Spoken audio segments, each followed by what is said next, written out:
নমস্কার। প্রথম পডকাস্টে অর্থনীতি নিয়ে কথা বলেছি, দ্বিতীয়টাতে পুরোদস্তুর রাজনীতি। কিন্তু রাজনীতি অর্থনীতির বাইরেও তো একটা সমাজ আছে। এই কথা সত্যি যে আমাদের সমাজ রাজনীতিকে যতটা অকারণ গুরুত্ব দেয়, কোনো সভ্য দেশে রাজনীতিবিদরা এতখানি গুরুত্ব পান না। এখন কেন রাজনীতিবিদরা গুরুত্ব পান সে প্রশ্নের জবাব দিতে আমি বসিনি। আজকে আমি যেহেতু সমাজে রাজনীতিবিদরা আজকে একটা উপদ্রব হিসেবে দাঁড়িয়ে আছেন এবং বাকি সমাজ একটা অদ্ভুত ধরনের নীরব মূক ও বধির সমাজে পরিণত হয়েছে, এটা একটা খুবই অসুস্থতার লক্ষণ। সেই অসুস্থতার মধ্যে এখনো যে দুই একটি প্রতিবাদী কণ্ঠ আমরা দেখে থাকি, বিশেষ করে টেলিভিশনের পর্দায়, তাদের অন্যতম হলেন চিত্রশিল্পী সমীর রাইচ। এখন সমীরের প্রধান পরিচয়, প্রধান অন্যতম পারহাপস যে পরিচয়ের জন্য ভবিষ্যৎ প্রজন্ম তাকে মনে রাখবে, সেটা তার চিত্রশিল্পের জন্য। এবং সেই চিত্রশিল্পের কি অভিনবত্ব, কেন অভিনবত্ব, সেটা শিল্প নিয়ে আলোচনায় কোনোদিন ভবিষ্যতে করা যাবে। কিন্তু একটা সময় দেখা গিয়েছিল তার সেই শিল্পী সত্তাকে ছাড়িয়ে যেভাবে তিনি পশ্চিমবঙ্গে পরিবর্তনের হয়ে সওয়াল করেছিলেন, আরো বেশ অনেকজন সাহিত্যিক এবং কলাকুশলীদের সঙ্গে, তাদের মধ্যে কয়েকজন ক্ষমতার অংশীদার হয়ে গেছেন, আর বেশিরভাগ ক্ষমতার বলয় থেকে সরে গিয়ে একদম অদ্ভুত মৌন অবলম্বন করে রয়েছে। একমাত্র ব্যতিক্রম সম্ভবত ওই গ্যাংয়ের সমীর আইচ। তাই আমি সমীরকে ডেকে এনেছি আজ আমার এই তৃতীয় পডকাস্টে কথা বলার জন্য। নমস্কার সমীর। প্রথমেই বলি যে একটা সমাজে একটা শিল্পীর দায়িত্ব কি? দেখো, শিল্পীর দায়িত্ব নিশ্চয়ই শিল্প করে। এই শিল্পটা আসে করতে, শিল্পী বাঁচে কি করে? সমাজ ছাড়া নয়। সে একটা কবিতার লাইন ছিল, কবিতা সন্ন্যাসী নয়, কবিরও ঘর গেরস্তালি আছে। সেরকম শিল্পীও সন্ন্যাসী নয়, শিল্পীরও ঘর গেরস্তালি আছে, সংসার আছে, সমাজ আছে। আমি সমাজ থেকে সমস্ত বেনিফিটটা নেব। সে আমার জামা থেকে আরম্ভ করে, আমার খাওয়ার থেকে আরম্ভ করে, আমার ইলেকট্রিসিটি থেকে আরম্ভ করে সমস্ত কিছু, যেটা অন্য মানুষ করছে। এবার আমি যখন দেখছি যে আমার ছবি আঁকার পাশাপাশি সেই সমস্ত সাধারণ মানুষ নির্যাতিত হচ্ছেন, অত্যাচারিত হচ্ছেন, বা তাদের উপর অন্যায় করা হচ্ছে, তখন চুপ করে বসে থাকা যায় না। বহু শিল্পী আছেন, আমি সাহাবুদ্দিনদার কথাই বলেছি, বাংলাদেশে সাহাবুদ্দিনদার নিজে ইভেন আর্মস নিয়ে মুক্তিযুদ্ধে লড়াই করেছিলেন। এরকম বহু বহু শিল্পী আছেন, বহু সাহিত্যিক আছেন। সে তো আছেই, ভ্যান গগ আছেন, বহু লোরকা আছেন, প্রচুর। হ্যাঁ। তো আমি বিশেষ করে দেখুন সুমনদা, দেখো, আমরা ছোটবেলা থেকে এমন একটা সময় বড় হয়েছি, আমাদের অজান্তেই আমরা নকশা হয়ে গেছিলাম। তো 12-13 বছর বয়সে আমাদেরকে নকশাল লাগিয়ে দেওয়া হয়েছিল, অথচ আমরা নকশাল মানে কিছু বুঝিই না। তো আমাদের পালাতে হতো, রাত্রিবেলা পুলিশ আসতো, সিআরপিএফ আসতো, আমরা পালিয়ে বেড়াতাম। কিন্তু সেইখান থেকেই আমার এখনো মনে আছে সেই সময়টাতে যে পাউরুটি হঠাৎ পাওয়া যাচ্ছে না, পাউরুটির কোম্পানির মালিকগুলো ওরা ডাইরেক্ট কাস্টমারকে বিক্রি করে দিচ্ছে। যারা ভেন্ডার ছিল, যারা বিশেষ করে গাড়ি চালাতো, নিয়ে বিক্রি করতো, যেটা যাদের জীবিকা ছিল, তারা ডিপ্রাইভ হচ্ছিল।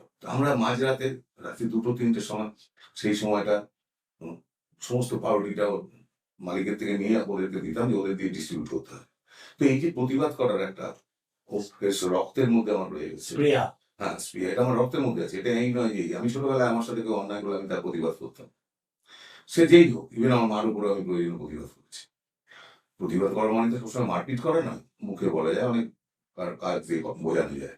তো সেই রক্তটা আমাদের আছে। আমি এখনো আমার মনে আছে, একদিন দুপুরবেলা নন্দীগ্রামে যেদিন ঘটনাটা ঘটলো, সেদিন দুপুরবেলা আমি স্টুডিওতে ছবি এঁকে খেতে বসেছি, টেলিভিশনটা চালানো ছিল, আমি দেখলাম পুলিশ গুলি চালাচ্ছে। কে কোন পুলিশ কি সেই বৃত্তান্তে আমি যাচ্ছি না। গুলি চালাচ্ছেন একজন মা, ছেলের লাশটা ধরে কাঁদছে। দ্যাট ডে আই ডিসাইডেড যে না, এবার রাস্তা না। আমি শিল্পী বানিয়ে, যেমন আমি যখন প্রতিবাদ করছি, আমার প্রচুর শিল্পী বন্ধুরা বলতেন, বা এখনো হয়তো মনে মনে বলেন, সমীরের আর কোনো কাজ নেই, ছবির প্রতিবাদ করে বেড়াচ্ছে ছবি আঁকা ছেড়ে। আরে ভাই, তোমার ঘরে যদি আগুন লাগে, পাশের ঘরে আগুন লাগলে তুমি কত বড় গায়ক আর কত বড় সাহিত্যিক আর কত বড় শিল্পী আমি দেখবো, তুমি তখন আগুনটা নেভানোর চেষ্টা করো। এটা তো করতে হবে, এটা আমাদের সামাজিক দায়িত্ব। এটা আমার একার দায়িত্ব না, এটা সবার দায়িত্ব। বুঝলাম। তার মানে তুমি যেটা বলতে চাইছো সেটা এসেনশিয়ালি হচ্ছে শিল্পীর দায়িত্ব ঠিক স্লোগান দেওয়া নয়, কিন্তু আবার নিজের জানা সত্যকে ইচ্ছাকৃতভাবে অস্বীকার করাও নয়, একদম ঠিক, তাই না? একদম ঠিক। আমি একটা ছোট্ট উদাহরণ দিচ্ছি। আমি লেখাতে পড়েছি, ইভেন রামকিঙ্কর বেজ স্বাধীনতা আন্দোলনের পোস্টার লিখেছেন।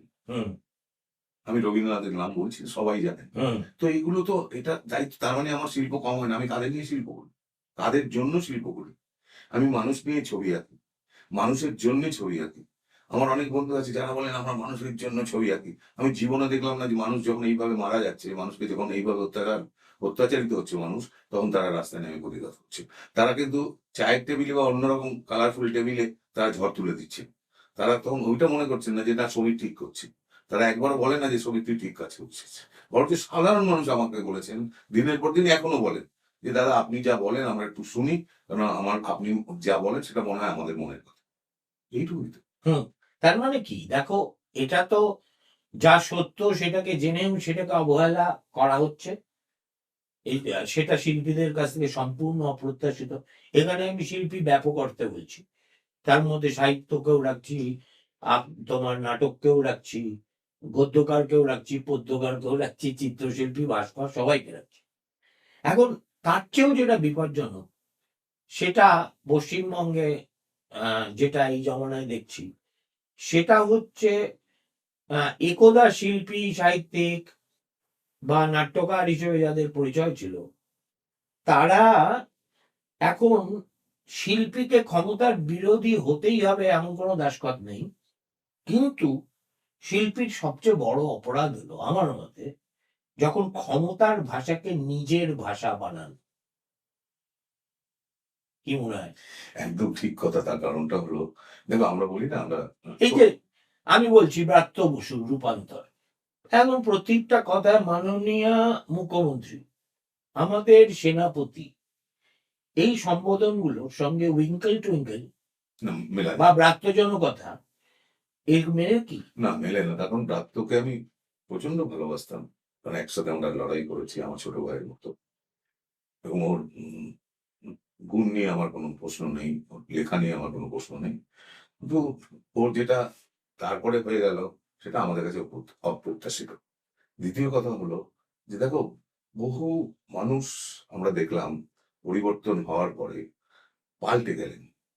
যে পাল্টানোটা, আপনি রাজনৈতিক লোকরা যখন পাল্টালেন তাও অতটা অবাক হয়নি, কিন্তু যখন শিল্পী সাহিত্যিকরা পাল্টে গেলেন, সেটা আমাদের, আমি সবসময় একটা কথা বলি, যে যেমন ধরো একটা একটা গ্রামে একটি ছেলে একটি সাইকেল চুরি করলো, এইটাতে হয়তো একটা পরিবারের একটা সাইকেল গেছে, সেইটুকু ক্ষতি। হ্যাঁ, কিন্তু তাতে সমগ্র সমাজটা ক্ষতি হয় না। কিন্তু যখন একজন শিক্ষিত মানুষ, সে যে ফিল্ডেই হোক, তারা যখন নিজ থেকে বাহবা দেন, সেটা সমাজের পক্ষে ক্ষতি। সেটা কখন, আমি যে জানি শিল্পী হতে গেলে প্রথম তো তার নিজের কাছে অনেস্ট থাকতে হবে, এবং তা না হলে শিল্প মানে আমি ছবি আঁকার, আমরা যখন ছোটবেলা থেকে যে শিল্পী হতে গেলি, বিকজ আমাদের হাত দিয়ে যেটা বেরোবে সেটা আমাদের মনের একটা প্রতিচ্ছবি। সেইটা যদি আমি স্বচ্ছ না থাকি, তাহলে কি করে সম্ভব আমি জানি না। হয়তো ওনারা করে দেখাচ্ছেন যে না, এইভাবেও সম্ভব, যে না, সত্যি কথা বলবো না। এভাবে পৃথিবীতে কখনো শোভনীয় হয়নি। আমি আমি আমি আমার দৃঢ় বিশ্বাস হয়নি, এবং এটা হতে পারে না। এবং ওনাদের সাদাকে কালো বলবো, কালোকে সাদা, এটা মানুষের কাছেও বিশ্বাসযোগ্যতা নেই। এবং আমার ধারণা নিজের আত্মপরিচয় একেবারে লুপ্ত হয়ে গেলে একজন মানুষ এটা করে। দেখো দাদা, আমার যেটা মনে হয় যে ক্ষমতা লোভী তিনিই হন যার ভেতরে ক্ষমতা থাকে। যার ভেতরে ক্ষমতা আছে, সে কখনো অন্যের ক্ষমতার লোভী হবে না, যে অন্যের ক্ষমতায় আমি চলব। তাহার প্রভায় প্রভা পায়, প্রভাকার হবে না। এটা হতে পারে না। এখানে বোঝা যায় যারা এটা করছেন তারা তাদের নিজেদের উপর আস্থা নেই, কনফিডেন্স নেই। হুম এবং এই কনফিডেন্স নেই দেখেই তারা ভাবছে এই সুযোগে যতটা নিজেকে ফিউচার লাইফের জন্য সেভ করি, কিন্তু বুঝতে পারছেন না তাদের হয়তো অর্থ কিছু জমছে, কিছু অর্থ জমছে, এটা আমি মানছি। তারা একদিকে যেমন ভবিষ্যতে সুখী হওয়ার জন্য করছেন, এই যখন ক্ষমতাটা থাকবে না তারপরে যে কত বড় অসুখী হবেন সেটা কিন্তু ভয়ঙ্কর। হুম আমার আরেকটা জিনিস মনে হয়, যেটা আমি সাংবাদিক হিসেবে নিজের ক্ষেত্রে যতটা পারি প্রয়োগ করি, এবং শিল্পীদের কাছ থেকেও সেটাই প্রত্যাশিত। সেটা হচ্ছে কেউ আমাদের কাছ থেকে সমাধান আশা করছে না। মানুষ যেটা আশা করছে সেটা হচ্ছে ক্ষমতার জন্য অস্বস্তি তৈরি করতে হবে। এই ধরনের দুর্বিনীত শাসন আমাদের জিজ্ঞেস করতে হবে কেন এটা হচ্ছে, এর ফলে কারা লাভবান হচ্ছে এবং কারা নীরব। এই যে তিনটে স্তর আমি বলছি, কেন এটা হচ্ছে অ্যাকর্ডিং টু ইউ? আবারও বলছি, কোনদিন কি ভাবতে পেরেছিলেন মমতা বন্দ্যোপাধ্যায় টালির চাল, যেটা ওর মানে টেমপ্লেট হয়ে গেল, অর্থাৎ একটা life in austerity, life of সাচ্চা অ্যান্টিসিপিএম ক্রুসেডার, এবং প্রকৃত অর্থে গার্ল নেক্সট ডোর, এই তো ছিল। তাই সেখান থেকে আজকে যা দেখতে পাচ্ছি, মানে মহারানী সুলভ আচরণ, এক পাও তিনি হেঁটে যেতে পারেন না, এখন হেলিকপ্টার ছাড়া চলে না। কেমন? আর তার ভ্রাতুষ্পুত্র তো একটা এক্সট্রা কনস্টিটিউশনাল অথরিটি, তিনি যখন রাস্তায় বেরোন তখন হাজারে হাজারে সশস্ত্র বা নিরস্ত্র পুলিশ তার পাহারায় থাকে। এই বন্দোবস্ত দেখে কেমন লাগে? আসি পায়। হাসি পেলেই কি হবে? আমি বলছি কেন আসি পায়। যখন দেখি কোনো একজন আমাদের রাজ্যের শাসক দলের শীর্ষে নেত্রী, তিনি মহারানীর মতো বিহেভ করছেন, হাসি এই জন্যই পায়। তার হাঁটা চলা যদি একটু স্লো মোশনে দেখা যায়, বোঝা যায়।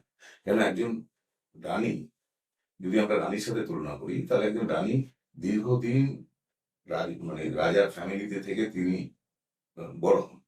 তার সমস্ত আদব কায়দা, তার শিষ্টাচার সমস্তটা তিনি মেনটেন করে চলেন। আমরা পৃথিবীর কোনো রানীকে শুনেছি এবং ওপেন ফোরামে দাঁড়িয়ে গালাগালি দিতে? আমরা শুনি। আমরা কোনোদিন দেখেছি যে রানীর গায়ের উপর মুরগিকে পড়বে? আমরা দেখি। আমরা কোনোদিন দেখেছি যে রানী মানে মানুষকে মানুষই ভাববেন? আমরা দেখি। সুতরাং এই যে এটিকেটটা, এটা শিখতে হয়। এটা হঠাৎ আমি ক্ষমতা পেয়ে গেলাম, মানে হঠাৎ ধরো আমাকে কেউ কালকে ক্ষমতায় বসিয়ে দিল যে পশ্চিমবঙ্গের রাজা, আমি রাজা হয়ে যাবো? এটা হতে পারে না। কারণ আমি রাজা কি হতে গেলে যে যে এলিমেন্ট গুলো থাকা দরকার, তা না হলে সে রাজা হতে পারবে, সফল রাজা হবে না। তো সেই এলিমেন্ট গুলো আমার মধ্যে আছে কিনা, বা সেটা আমি তৈরি করেছি কিনা, বা আমার ছোটবেলা থেকে সেইভাবে আমি বড় হয়েছি কিনা, সেগুলো বিচার্য থাকে। আর এই যে কথায় কথায় হেলিকপ্টার, কথায় কথায় এই যে ধরুন আমরা তোমার কালীঘাটের রাস্তা দিয়ে হাঁটতে গেলে একজনের বাড়ির জন্য না হলো 200 পুলিশ। ওয়াই? কার টাকা? কিসের জন্য? যে কোনো সময় রাস্তাটা বন্ধ করে দিচ্ছে। কিসের জন্য? তিনি কে? Nothing but MP. একজন এমপির হয়ে কতজন এমপি আছে, কতজন মন্ত্রী আছে? তো ওটা কলকাতাতেই তো কোলাপস হয়ে যাবে। তার কিন্তু তাদের ক্ষেত্রে হবে না। একটা কল্পিত ভয় থেকে একটা আঁটো-সাঁটো বন্দোবস্ত। দেখো কি অদ্ভুত, কে বা কারা কি পরিকল্পিত ভাবে ওনার নাম দিলেন যুবরাজ। কার যুবরাজ? জীবনে বলবো না, আমি আমাকে যদি বলতো। এবং বিবেকানন্দর জন্মদিনে তার বাড়ির 4-5-6 লাখ করে। তো না, তোমাকে যুবরাজ ভাবে বলতে পারছি না। এই ব্যবস্থায় লাভবান হচ্ছে কারা ফ্রম দিস কনস্টিটিউয়েন্সি?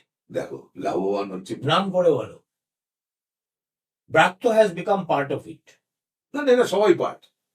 দেখো সবাই পার্ট, আমি বলছি সবাই বলতে এইচ এন্ড এভরিবডি কে আমি প্রত্যেকে যত যারা মন্ত্রিসভায় আছেন, শুধু তারা নয়, ইভেন পাড়ার লাইট পোস্ট নেতারা, আমি লাইট পোস্ট নেতা বলি কেন, এই নেতাদের একজন নেতা একটা লাইট পোস্ট থেকে তার লাইট পোস্ট অব্দি সেখানে প্রমোটিং হবে, ইটবালি করবে, সমস্তটা তারা দিব, পরের লাইট পোস্টে মার খাবে, কারণ তার দলের লোকই মারবে। এরা হলো লাইট পোস্ট নেতা। এই লাইট পোস্ট নেতাদের কাছে তুমি কাউন্সিলর বাদ দাও, মিনিস্টার বাদ দাও, এমপি বাদ দাও, এই লাইট পোস্ট নেতাদের কাছে কত টাকা আছে প্রত্যেকটি পাড়ার, যদি এই প্রোগ্রামটা যারা দেখছেন তাদেরকে বলবো একটু কাইন্ডলি আপনারা আপনার পাড়ার এই সমস্ত নেতাদের হিসেব করে দেখবেন তাদের 5 বছর আগে বা 10 বছর আগে তাদের কি হিস্ট্রি ছিল, আজকে কি। তো এইখানেই তো প্রমাণ করে যে টাকাটা অ্যাবসলিউটলি, এবং এখানে এত মজার ভাবে এরা করেছে যেটা একদম দোলা প্রথমেই বলেছিল 75 এখানে যাবে আর 25 তোমরা নেবে, মানে হ্যাঁ, এটা মমতা বলেছিল। না না, দোলা সেনও বলেছিলেন। হ্যাঁ, হুম। আমি জানি কোনো দমদম না কোনো একটা জায়গায় একটা সভা। তো আমি অবাক হয়েছিলাম, দোলা আমাকে খুবই রেসপেক্ট করতেন, আমি দোলাকে ভালোবাসি, সেটা কোনো অসুবিধে নেই। কিন্তু দোলাকে দেখেছি এরা একটা সময় নকশালপন্থী করা লোক, তাদের এই ডিটোরিয়েশন টা আমার কাছে অকল্পনীয়। মানে সত্যি কথা বলছি, ক্ষমতা এত থাকার দরকার, ক্ষমতা এত থাকা দরকার যে উনি একটা মিনিমাম আমি বলবো এর থেকে তো দেব ভালো। অন্তত তার বার্তাটা এতটা অ্যাগ্রেসিভ নয়। সে একটা ভদ্র মানুষের মতো কথা বলেন। কে দেব? দেব। হুম। তো আমি বলছি হতে পারে তৃণমূল দেব তো পরিবর্তন চেয়ে না, পরিবর্তন না, না, না, আমি দেব পরিবর্তিত হয়েছে। হুম। হ্যাঁ, আমি সেটা আমি আমি বলছি কি লাভটা যেটা হলো যে তৃণমূলের মধ্যে যারা প্রথম দিকে যারা লড়াই করেছিল তোমার বামফ্রন্ট আমলে, প্রচুর ভালো মানুষকে আমি দেখেছি। এই রবীন্দ্রনাথ বাবু, যিনি দল ছাড়লেন।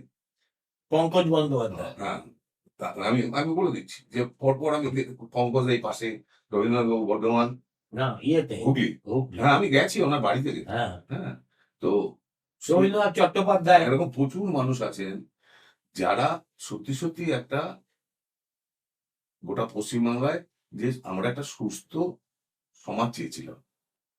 আজকে তারা দলের মধ্যে কেউ নেই। কেউ নেই, কেউ ছাড়তে বাধ্য হয়েছে বা যে ছাড়েনি তাকে এত অপদস্থ করা হয়েছে নানাভাবে যে সে বেচারা হয়তো মারাই গেছে। তো এইটা একটা অদ্ভুত কালচার চলছে, এবং এই সংস্কৃতি কবে বন্ধ হবে আমরা জানি না। এবং আমি তো একবার ভোটেও দাঁড়িয়েছিলাম, just to see what is vote. 1974। হ্যাঁ, না না, 1974 না, 2014। হ্যাঁ, আমি ভোটটা দাঁড়িয়েছিলাম কেন এটা নিয়ে আমাকে জামানত তো ছিল না। হ্যাঁ না, হ্যাঁ, আমাকে অনেকে প্রশ্ন করেছে, সমিতি তুমি দাঁড়ালেন বা আপনি দাঁড়ালেন কেন? আমি বলতে একটাই দুটো জিনিস ছিল। একটা হলো আমরা যখন বামফ্রন্টের এসে লড়াই করতাম, তো তখন অনেকে বলতেন যে আপনাদের মতো মানুষ কেন আপনারা ইলেকশনে আসেন না, জেনারেলি যান না। তা আমার সেটা দেখার সত্যি তো কথাটার মধ্যে একটা যুক্তি আছে যে আমরা কেন যাই, তাহলে সেই কারণে একবার যাওয়া দরকার। আর দ্বিতীয়ত আমরা ইলেকশন নিয়ে এত কথা বলি, ইলেকশনটা কিভাবে হয় সরাসরি দেখার দরকার ছিল।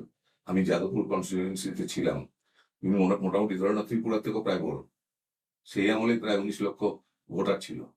তো আমি যত জায়গা ঘুরেছি, মানুষের অবস্থা বোঝার চেষ্টা করেছি, মানুষের অরিজিনাল দারিদ্রতা বোঝার চেষ্টা করেছি, মিথ্যে যে ভাষণগুলো চলে সেইগুলোকে বোঝার চেষ্টা করেছি। তারপরে দেখলাম সেম তা রিপিট তো হচ্ছে, তার থেকে বেড়ে গেছে কি রিপিট হচ্ছে?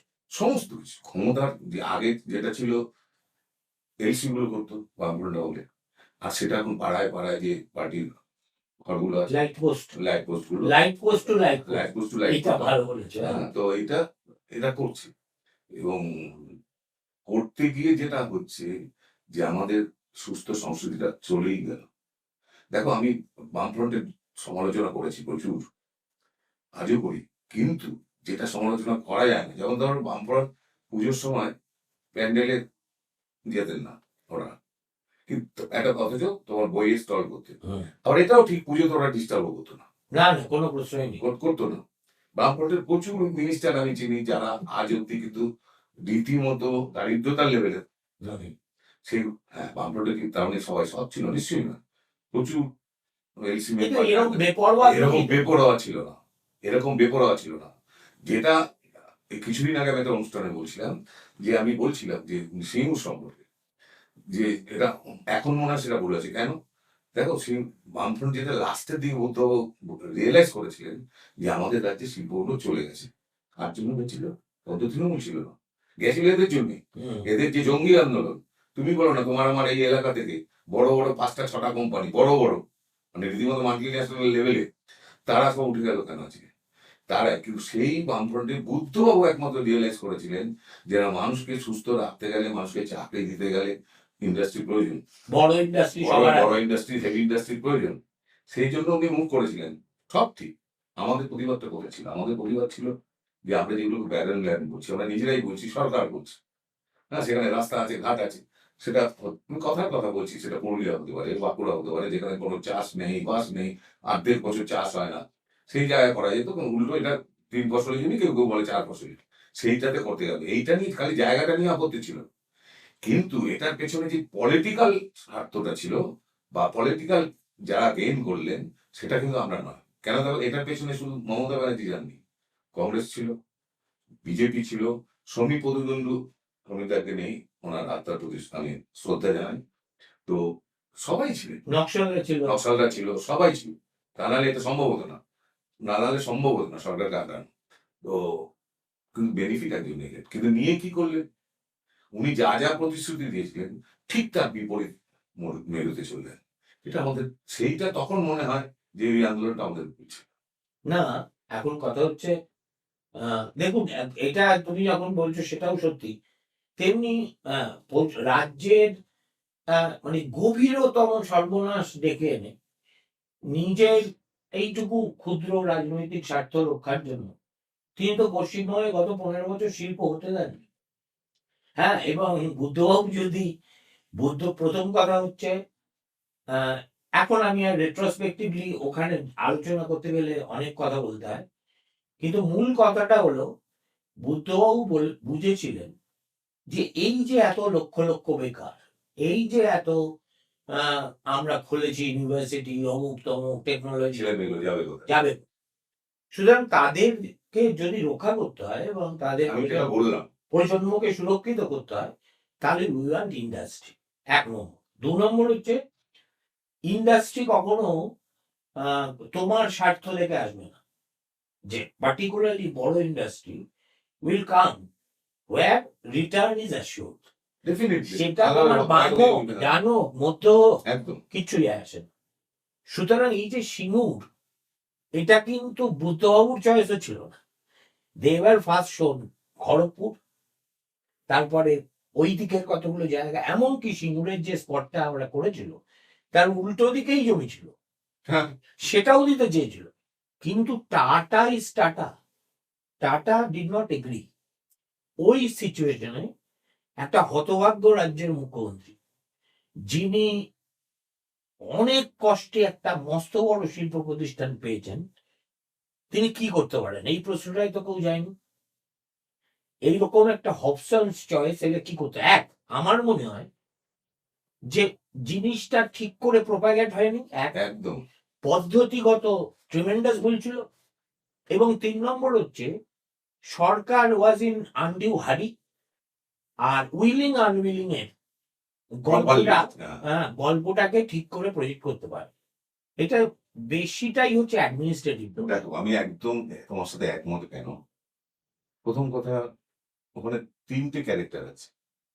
এক মাননীয় বুদ্ধবাবু সর্বপ্রথম, দ্বিতীয়ত লক্ষণ শেঠ। না, ওটা লক্ষণ ইয়েতে নন্দীগ্রামে। না, আমি জানি লক্ষণ শেঠ নন্দীগ্রাম, আমি জানি লক্ষণ শেঠের এখানে নাম এসছে, আমি বলছি। এবং তোমার আমাদের মুসলিম নেতা মারা গেলেন, যিনি তৃণমূলে ঢুকলেন, রেজ্জাক মোল্লা। রেজ্জাক মোল্লা। বুদ্ধবাবু যখন এটাকে মানুষকে কনভিন্স করতে পারছেন না, রেজ্জাক মোল্লা কি বললেন? যে থোড়া ধরতে পারে না, হেলে হেলে ধরতে পারে না, কেউটে কেউটে ধরতে গেছে। অর্থাৎ পার্টিতে নিজেদের মধ্যেই ওরা ডিভাইড হয়েছিল, যার জন্য এটা কেউ ওনারা কনভিন্স করতে পারেনি, এবং সেটাকে একটা জোর করা হয়েছে। এখন দেখো, তুমি যখন ক্ষমতায় থাকবে, নিশ্চয়ই বিপক্ষরা যারা বিপক্ষে থাকবে, তারা চেষ্টাই করবে তোমার কুত্তা ধরার, এবং সেটা সেটা গণতন্ত্রের দরকারও আছে, নিয়ম। হ্যাঁ, দরকারও আছে। এইটা যদি তখন করতে পারতেন, এবং আমি আবার এটাও তোমাকে খুব দুঃখের সাথে জানাচ্ছি, টাটা যদি হতো, বুদ্ধবাবু যদি করতেনি, আবার তুলে দিত এই সিটুই, তোমায় এটা বলে দিলাম, এই তুলে দিত যদি, এবং এতদিন এই সরকার থাকতো, এটা কোনোদিন কেউ বলেনি, তুমি খেয়াল করে দেখবে, এই সিটুই তুলে দিত। আমি একাডেমি অফ ফাইন্যান্সের মতো জায়গায় সিটুর যেই মানে কি বলবো দাদাগিরি দেখেছি, এটা একাডেমি অফ ফাইন্যান্সের ইউনিয়নের মধ্যে। তো সেইখানে লাভটা কিছুই আমাদের হতো না, কারণ আমরা বাঙালিরা সত্যি সত্যি আমরা নিজেদের পায়ে নিজেরা কুড়ুল মারতে এত ওস্তাদ, আমাদের লাভ কিছু হতো না। কিন্তু এটা তো তোমার একটা কনজেকচার। আমার বক্তব্য হচ্ছে সিঙ্গুরে টাটারা এলে পরবর্তী নির্বাচনে সিপিএম জিততো এমন কোনো কথা নেই। না না, মানছি, আমি কথার কথা বলবো না। সুতরাং এই যে প্রেমিসটা, ততদিনে কিন্তু সিটুর জঙ্গিয়ানা মানে বড় দাঁত ফাঁক সব ভেঙে গেছে। আমরা ভাঙেনি তখন, বলছি চিত্তবাবু মরার পরে একটু দমেছিল তো, ভাঙেনি তা। হ্যাঁ, যেটা বামফ্রন্টের বারবার ভুল হয়েছে, বামফ্রন্টে যারা আমাদের বন্ধু বান্ধব ছিল, ছোট ভাইয়ের মতো ছিল নেতা, যেমন ধরো অভিক, গণশক্তির ছিল, আমি ওকে বলেছিলাম যে তোদের অভিক এইগুলো এই জঙ্গিপনা না সরালে কিন্তু তোরা গেছিস।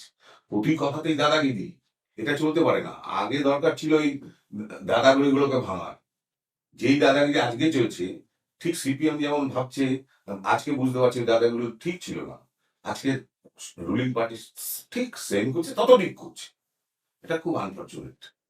না ধরো সে ঠিক আছে, এই যে আজকে সিঙ্গুর নিয়ে আবার এই যে কালকে না পরশু, কালকেই বোধ হয় পরশু দিন বোধ হয় প্রধানমন্ত্রী আসবে, এবং তাই নিয়ে বিরাট টমটমি, এবং বিজেপি এমন একটা ভাব দেখাচ্ছে যেন এই পাপের দায় তাদের নয়। ঠিক আছে, dissociating themselves from the tragedy. BJP ছিল তো। হ্যাঁ, তবে বিজেপি যেহেতু খুব উল্লেখযোগ্য পলিটিক্যাল ফোর্স ছিল না, ফলে বিজেপির কথা কেউ তখন সিরিয়াসলি না, নেয়নি। আচ্ছা, এটা থাকি, ছাড়ি। আবার কামিং ব্যাক টু, তুমি শিল্পী, শিল্পসত্তা এবং শিল্পীর প্রতিবাদ, একটা মুকোবধিক সমাজে শিল্পী তো আলো দেখায়, আলোর দিশারি তো শিল্পীরা হয়, অতি অবশ্যই, তাই না? সব ফিল্ডের।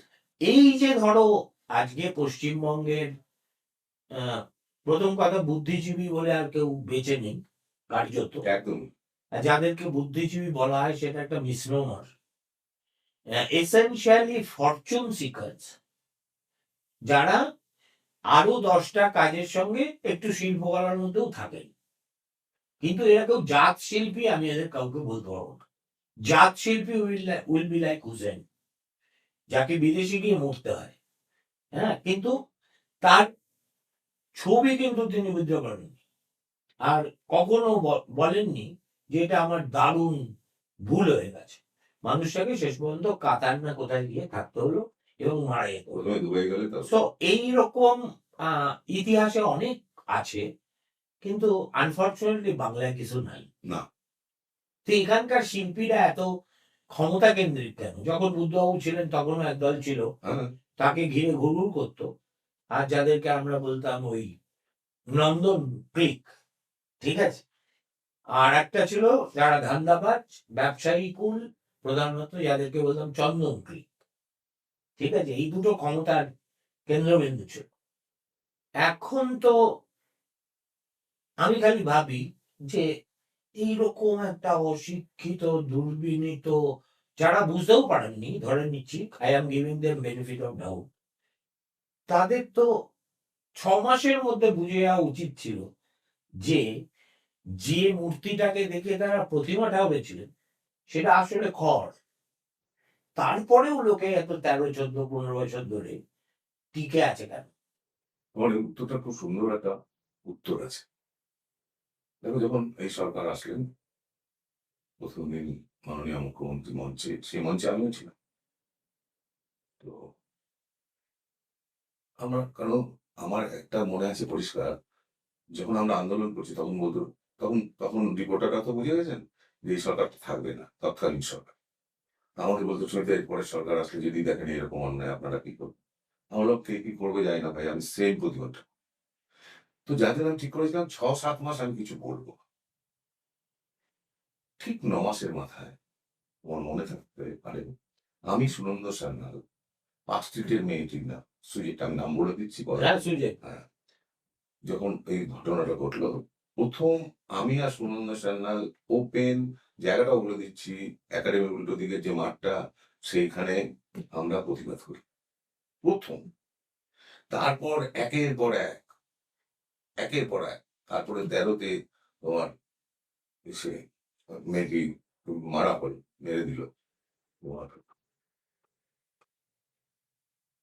13তে? হ্যাঁ, বলে দিচ্ছি জায়গাটা, এতবার গেছি। আরে আমাদের, ঠিক আছে, বলো, বলতে হবে। যাই হোক, আমার মনে মনে পড়বে কামদুনি। কামদেবী, হ্যাঁ। তারপর তো একের পর এক এইগুলো, যখন আমি প্রতিবাদ আমরা শুরু করলাম, তখন তুমি আর সুনন্দ ছাড়া ওল্ড গ্যাংয়ের কেউ ছিল না? হ্যাঁ, কামদুনিতে ছিলেন, মিরাজুদ্দি ছিলেন, ওলান্দি ছিলেন, বিশেষ আমাদের সে ছিল সাথী, যার নামটা আমি ভুলে যাচ্ছি। তো এরকম বেশ কয়েকজন, আমরা অল্প কয়েকজন, এবং ওই কয়েকজনই আমরা রেগুলার যেতে হতো, তা নাহলে পুলিশ অত্যাচার আরো বাড়াচ্ছিল। কিন্তু আমি বুঝলাম না অদ্ভুত কারণে ঠিক 11-র পর থেকে আমাদের সাথে যারা যোদ্ধা ছিল, আরো আমাদের যারা বন্ধু বান্ধব, বিভিন্ন আমার সিনিয়র বা জুনিয়র, তারা অদ্ভুতভাবে চুপ হয়ে গেলেন। কেন আমি জানি না, কারণটা তারাই বলতে পারে। আমরা হয়তো ভাবতে পারি তাদের সম্পর্কে, সেটা ভুল হতে পারে, ঠিক হতে পারে, যে তারা অর্থের কাছে বিক্রি হয়ে গেছে বা ক্ষমতার কাছে বিক্রি। সবাই তো হয় না না। না, আমি বলছি, যেমন পল্লব কীর্তনিয়া একটা নাম বলছি, আজও ঠিক আছে, আজ অব্দিও প্রতিবাদ করে যাচ্ছে। পল্লব তো অত সুন্দর একজন গায়ক, he could make his career মানে ইজিলি। তো কোনো জায়গায় পায় না, না, আর না, যেখানে জায়গা পায় সেখানে ক্যান্সেল করে দেয়। ক্যান্সেল করে দেয়। হ্যাঁ, আমাকেই করেছিল হুম। কল্যাণীতে একটা উৎসবে নিয়ে গিয়ে, এটা তোমার ফ্লাওয়ার শো ছিল প্রথম দিকে। কিন্তু যারা প্রতিবাদটা করছে, আমরা ভীষণ আইসোলেটেড, ভীষণ আইসোলেটেড। বিশেষ করে আমাদের থেকে শক্তিশালী তারা, যারা ক্ষমতার পদলেহন করছেন, তাদের মধ্যে তাদের যোগাযোগ হয়। তাদের মধ্যে প্রথম কথা, আমাদের সাথে যারা লড়াই করেছেন তাদের অনেকে কেউ নেই, বা অনেকের বয়স হয়ে গেছে। হ্যাঁ, মহাশ্বেতা দেবী নেই। মহাশ্বেতা দেবী নেই, কিন্তু মহাশ্বেতা দেবীও পরের দিকে আর অবশ্য ওনার কিছু করার ছিল না, ওনার হাতের বাইরে চলে গেছিল। উনি কি বুঝতে পেরেছিলেন যে অস্ত্র নিশ্চয়ই ভুলে গেছে? না, হয়তো অতটা বুঝতে পারিনি, তখন অতটাই বয়স। হ্যাঁ দিদি, তো ওনাকে আমি সেই দলে ফেলবো না, কিন্তু বুঝতে পারিনি, নাহলে ওনার লেখা নিয়ে পড়ে দেওয়া হয় মঞ্চে। তো দেখেছি হাস্যকর সমস্ত জিনিস। তো এবং সেটা লেখাটা নিজেরাই লেখে। কিন্তু বাকি যারা, যাদের কম বয়স ছিল, তখন আমার থেকে কম বয়স বা আমার বয়সী ছিল, তারা একটা অদ্ভুতভাবে নীরব, হ্যাঁ, একটা বরফ শীতল আচরণ করছে। এবং তারা, আমি দেখি বিভিন্ন অনুষ্ঠানে বড় বড় কথা বলেন, তারা বাচ্চাদের স্কুলে গিয়ে নিশ্চয়ই আদর্শের কথা বলেন, তারা বাড়িতে নিজেদের বাচ্চাদের বলেন নিশ্চয়ই চুরি করা পাপ, অন্যায় যে করে, অন্যায় যে সারা সবই বলেন। এটা আমাদের বাঙালির দুর্ভাগ্য। দেখো, আমি পোস্ট 2011 যারা পরিবর্তনের আওয়াজ তুলে খুব একেবারে তোমাদের হোর্ডিং এ কলকাতা 6 লাখ হয়ে গেছিল, সম্ভবত জেলা শহরেও হয়েছিল, তাদের মধ্যে পোস্ট 11 যারা, তাদের মধ্যে আমি দুটো তিনটে শ্রেণী আছে। একটা শ্রেণী যারা ডাইরেক্টলি পার্ট অফ পাওয়ার, দুলা, পূর্ণেন্দু, ব্রাত্য, অর্পিতা, ঠিক আছে? তার মানে the power dovetail them into the system. ফলে তারা যে কাজগুলো করছে, কেউ এমপি হয়েছে, কেউ মন্ত্রী হয়েছে, সেটা হচ্ছে, সেটা যে যেভাবে দেখবে সে সেভাবে দেখবে। আমি তুমি মনে করতে পারি চারিত্রিক স্খলন, আমি মনে করতে পারি যাহলে অর্পিতা ঘোষ, দোলা সেনের ওই কানোরিয়া জুট মিলের আন্দোলন, কিংবা ব্রাত্য বসুর ওই বড় বড় বাতেলার উইঙ্কেল টুইঙ্কেল এইসব করা ইজ অনেক একেবারে doctor Jekyll and mister hide. আরেকটা শ্রেণী আছে যারা ক্ষমতার সঙ্গে নেই, কিন্তু বিকল্প কি হবে সেই দুর্ভাবনায় এতটাই তাদের বিবেক জাগ্রত হয় যে তাদের মধ্যে কাউকে কাউকে বলতে শুনি BJP is more dangerous than TMC.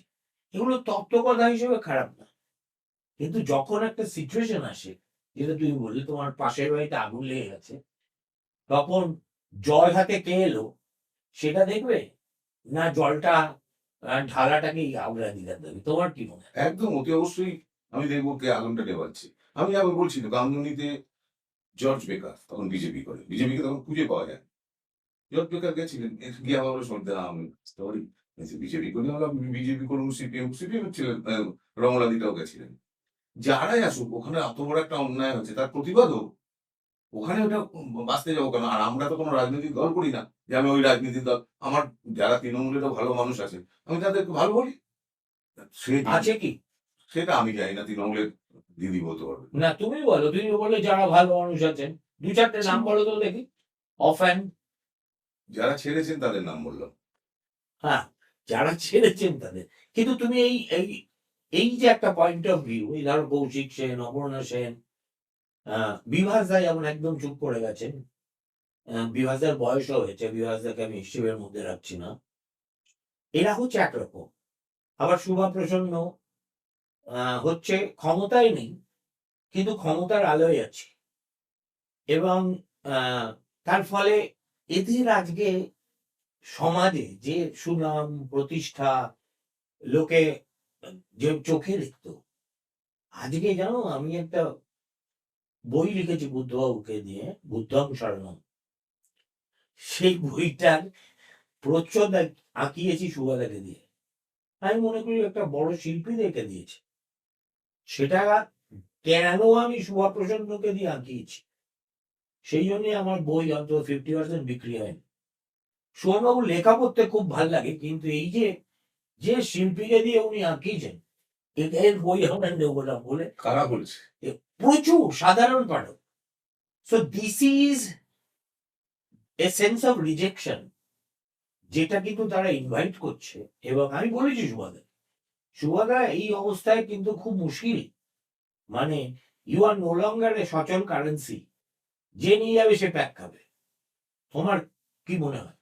দেখো, আমি তো মনে করি সবসময় যে সুভাদার যে যোগ্যতা ছিল, এখনো আছে। এখনো আছে, এবং সুভাদা যে অর্গানাইজেশনটি করেছে, ইস্টার্ন রিজিয়নে কেন গোটা ভারতবর্ষে এরকম আর্টসেকার মতো একটা, মানে একজনের হাতে তৈরি করা এত বড় একটা অর্গানাইজেশন, এত সুন্দরভাবে, এত ওয়েল ডিজাইন, খুব কম আছে। আমরা তো সারা ভারতবর্ষ তো ঘুরতে হয় আমাদের ওয়ার্কশপে বিভিন্ন, খুব কম কি নেই বললেই চলে। আমার প্রথম কথা হলো দুটো জিনিস। একটা হলো বামফ্রন্ট আমলে রটানো হয়েছিল যে সুভাদা একটা খাল দখল করেছে, তাহলে বামফ্রন্ট কেন সেটাকে তখন আটকালো না? দ্বিতীয় নম্বর, সুভাদা যখন এই সরকারের এগেইনস্টে একটু কটু কথা বললেন, একটু স্ট্রং কথা বললেন এই সরকারের কতগুলো কর্মকাণ্ড ওপরে দাঁড়িয়ে, তখন এই তৃণমূল সরকারেরই যারা টেলিভিশনে আসেন তারা একদিন সুভাদাকে গালি দিচ্ছেন। আমি তাকে প্রশ্ন করেছিলাম, ভাই আপনি কি দেখেছেন আর্টসেকার? আমি আমরা গিয়ে দেখে আসুন, তারপর কথা বলুন। দ্বিতীয় নম্বর, আপনার এখানে কত বছর আছে? 15 বছরে আপনারা স্টেপ নিলেন না কেন? আপনারা স্টেপ নিলেন না কেন? সুভাদার যেটা, আমার মনে হয়, আমি সুভাদার থেকে তো অনেকটাই জুনিয়র, সুভাদার যেটা ভুল করেছেন, সুভাদার দরকার ছিল না। সুভাদা পরিবর্তনের সময় যা ছিল, সুভাদা যদি সেটাই থাকতেন, আমি অন্তত আরো খুশি হতাম, বাংলার মানুষ আরো বেশি খুশি হতো। এই ব্যাপারে তোমার সঙ্গে কথা হয়েছে না? হ্যাঁ, কথা হচ্ছে। অপর্ণা সেনের কি মনোভাব? আমি আপনার দিক সম্পর্কে আমি জানি না ওনাদের। আচ্ছা, প্রাক্তন এটাকে তুমি স্খলন বলে মনে করো না? অতি অবশ্যই স্খলন। কেন মনে করো? এই জন্য প্রথম স্খলন হলো, ও অর্থের বদলে বা পাওয়ারের বদলে নিজের সৃষ্টিটাকে নষ্ট করলো। ওর যে ক্রিয়েটিভ পাওয়ারটা ছিল, সেটাকে বাঁচিয়ে রাখতে গেলে প্রচুর সময় লাগে। দেখো, শিল্পটা না মানুষকে অনেক ধীর স্থির অলস থাকতে হয়।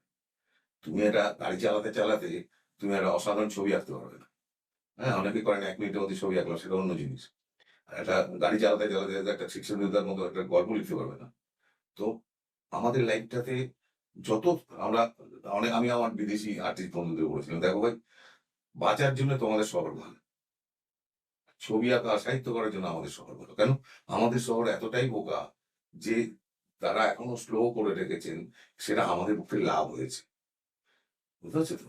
যে এখন আমার বাড়ি থেকে বেরিয়ে যদি হেলিকপ্টার চড়তে হতো, এই করতে হতো, এটা হতো না, এটা হয় না। কারণ তোমাকে ঠান্ডা আমার চিন্তা ভাবনা করতে হবে, সেই সময়টা ব্রাত্য কতটুকু আছে সেটা ব্রাত্য উত্তর দিতে পারবে। আমার মনে হয় না এটা সম্ভব। সে তো বটেই। আর তাছাড়া ওই একটা, দেখো, ব্রাত্য যাদের সাথে ঘর করছে, ব্রাত্য কি জানে না? ব্রাত্য যদি বোকা হতো তাহলে আমি ব্রাত্যর কোনো দোষ দিতাম না। ব্রাত্য অত ইন্টেলিজেন্ট একটা ছেলে, ও কি জানে না ও কাদের সাথে সারা দিন কাটাচ্ছে? ও কি জানে না তাদের পরিচয়? ও কি জানে না যে তারা মানুষের কি ক্ষতি না লাভ করছে? ও কি জানে না এত হাজার হাজার ছেলে মেয়ে রাস্তায় বসে আছে চাকরি, তার দায়টা প্রাপ্তকে নিতে হচ্ছে? প্রাপ্ত যদি এটা সঙ্গে জড়িত নাও থাকে, দায়টা তো মিনিস্টার হিসেবে ওকে নিতেই হবে। তো এগুলো কি প্রাপ্ত দেখছে না? বা প্রাপ্ত কদিন বেরিয়ে নিজের স্টেটমেন্ট দিয়েছে। না, এটাও তো হতে পারে যে যাদের সঙ্গে ঘর করছে ও তাদেরই একজন হয়ে গেছে। না, ওর তো তাতে মতো খুশি থাকলে তো আমাদের তো দুঃখের কোনো কারণ নেই।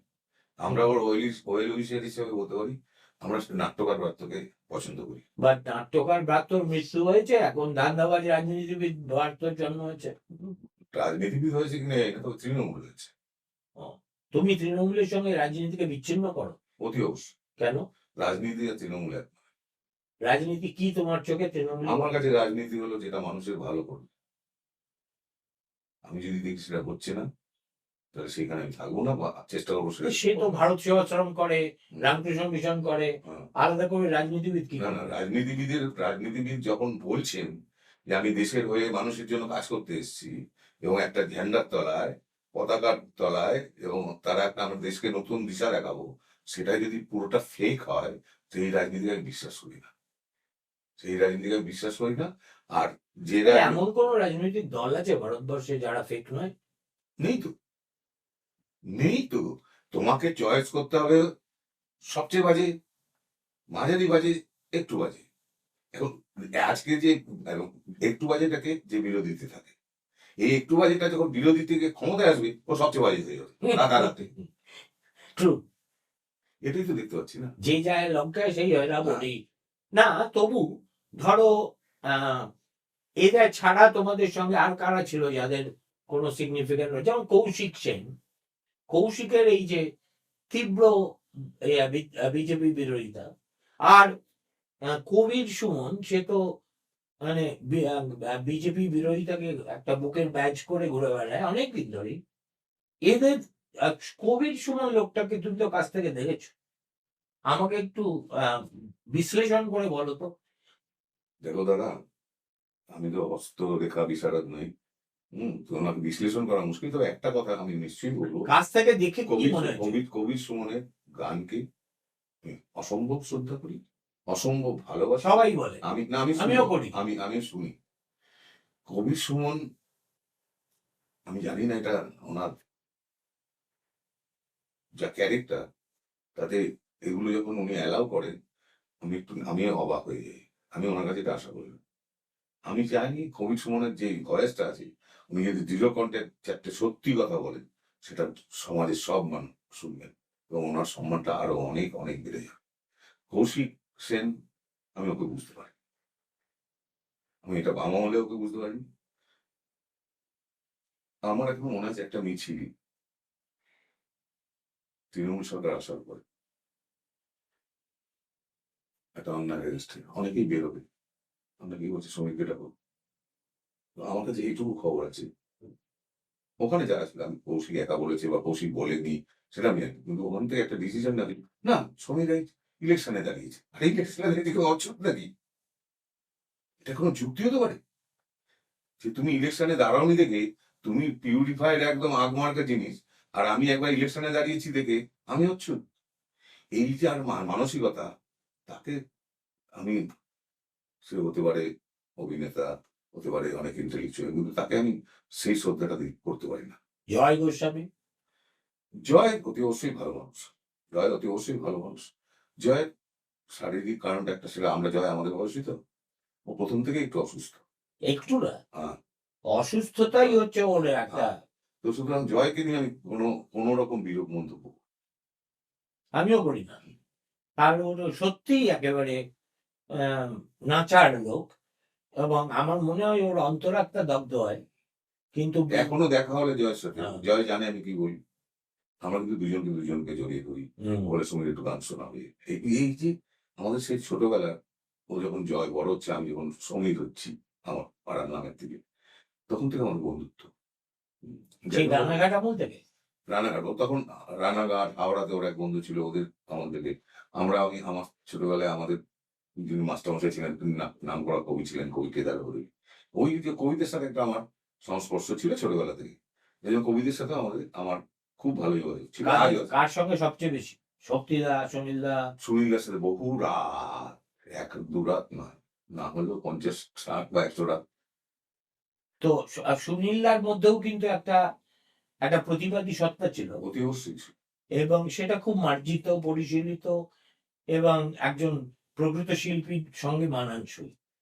আর আজকে এই শীর্ষেন্দু মুখোপাধ্যায় যা করছেন, মমতা বন্দ্যোপাধ্যায়কে একাডেমি দেওয়া হচ্ছে আমাদের এখানকার, তার যে জুরি, তার মেম্বার হচ্ছেন শীর্ষেন্দু বাবু এবং ব্রাত্য বোস, সেটা অ্যানাউন্স করছে।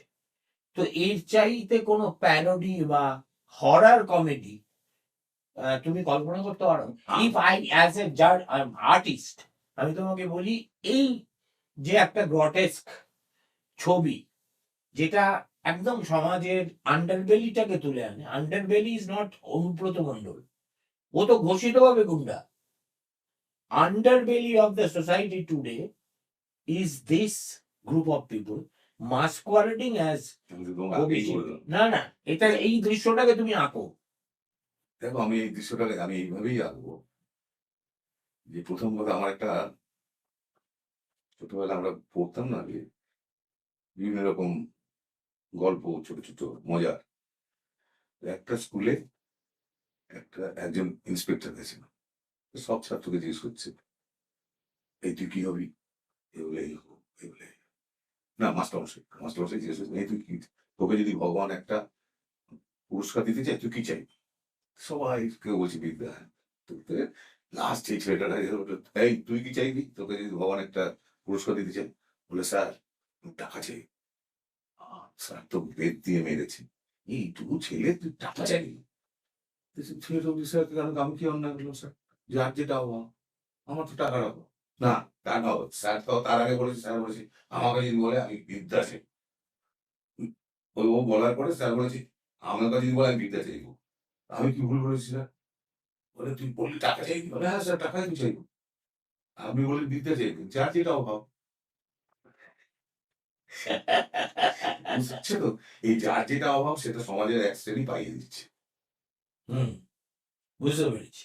এটা বিদ্যা কাউকে পাওয়ানো যায় না।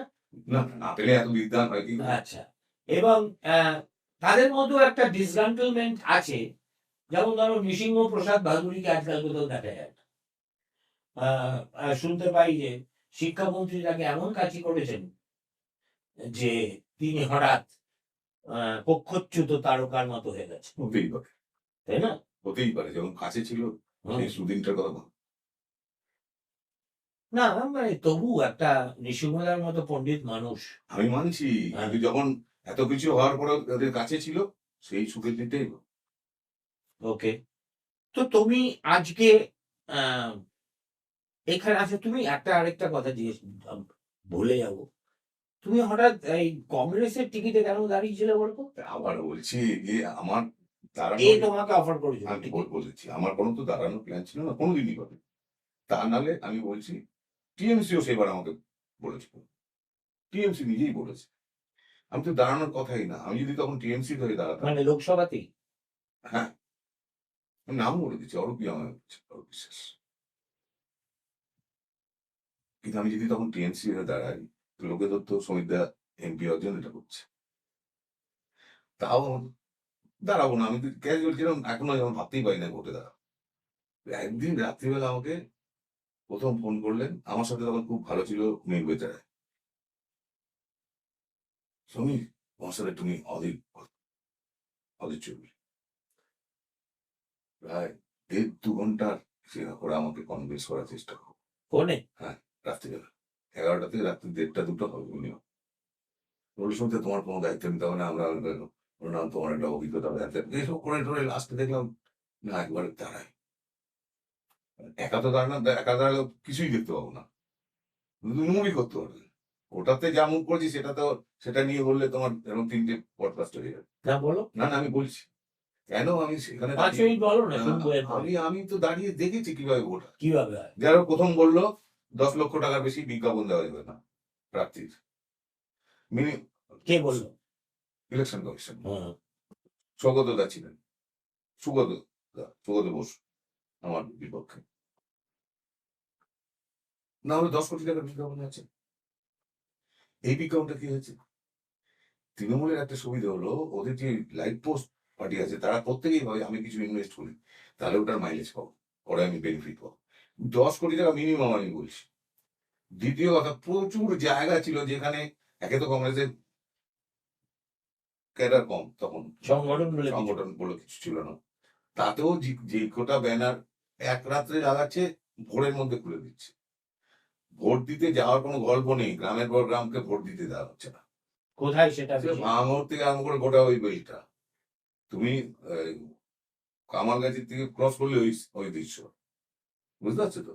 একদম ঘটকপুকুর অব্দি ওই দৃশ্য, ওই ভাঙন। তো ভোটটাকে আমি তো এত কাছ থেকে দেখেছি, এবং তারপরে তো পলিটিক্যাল পার্টির নিজেদের মধ্যে খাওয়া-খাই। একে কংগ্রেসের কিছু নেই। তার মধ্যে কংগ্রেসদের সবচেয়ে আমি অবাক হলাম। আমাকে যখন গেলাম, আমাকে সব বিভিন্ন পার্টি অফিসে নিয়ে যাওয়া হচ্ছে। পরিচয় করিয়ে দেওয়া হচ্ছে আমাদের ক্যান্ডিডেট সমিতি। খুব ভালো, খুব ভালো। ধরা যাক ৩০ জন দাঁড়িয়েছে। তো আমার সাথে পরিচয় করায় দিচ্ছে। দাঁড়ালো, "আমি এখানকার প্রেসিডেন্ট।" ও বলল, "আমি এখানকার ভাইস প্রেসিডেন্ট।" দিয়ে একদম লাস্ট জন অব্দি বলল, "আমি এখানকার রিক্সা স্ট্যান্ডের প্রেসিডেন্ট।" মানে ক্যাডার নেই। সবাই প্রেসিডেন্ট। সবাই প্রেসিডেন্ট। হ্যাঁ। প্রেসিডেন্ট নয়, ভাইস প্রেসিডেন্ট। তো এরকম একটা অভিজ্ঞতা। আমি জানি না কংগ্রেস নিশ্চয়ই এটা কাটিয়ে উঠবে। সেটা ওদের ব্যাপার। তো কারোর সাথে কারোর কোনো কোঅর্ডিনেশন নাই। এটা মানে ভোটের আরেকটা দিক আমি বলছি। তাছাড়া সাধারণ মানুষের কোনো এখতিয়ার নেই ভোট দেওয়ার। যেতেই দেয় না। প্রচার তো করতেই দেবে না। তোমাকে প্রচারে আটকেছে?